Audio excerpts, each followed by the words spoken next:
Hello বন্ধুরা, রোজকার মতন আজকেও আমি আমার ছেলের খাবারটা নিয়ে চলে এসেছি। ছেলের বললে ভুল হবে, আমরা সবাই এই খাবারটাই খাবো। ওকে দিয়েই শুরু করি। ও যেহেতু আমার স্পেশাল চাইল্ড, অটিস্টিক পেশেন্ট, ওকে খাওয়ানো দাওয়ানো ওগুলোই আমি দেখাই। তা আজকে কি রান্না হয়েছে দেখো। এই যে কলা ভাজা,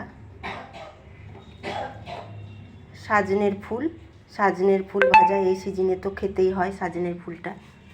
আর এই নিম পাতা ভাজা খেতে তো চায় না, জোর করে খাওয়াবো, কারণ নিম পাতা তখন খাওয়ানো উচিত। আর এই যে ডাল করেছি, মুগের ডাল, আর আলুর তরকারি। কেমন হয়েছে আজকের রেসিপিটা? কার কার পছন্দের আমাকে জানাবে। আমার তো একেবারেই পছন্দের না, কারণ আমি ভাজাভুজি খেতে একদম ভালোবাসি না। আমি একটু সেদ্ধ তেল ছাড়া এসব রান্নাই পছন্দ করি, কিন্তু আমার বাড়ির সবাই এগুলোই ভালোবাসে, ওই জন্যে করতে হয়। ঠিক আছে, তাহলে খাওয়াই গেলাম। যে ছেলে বসে গেছে খেতে, ও তো আর নিজে খেতে পারে না, আমাকেই খাইয়ে দিতে হবে। এই অবধি থাকলো আজকে। আবার পরে একটা ব্লগ নিয়ে আসবো, ওকে দেখাবো।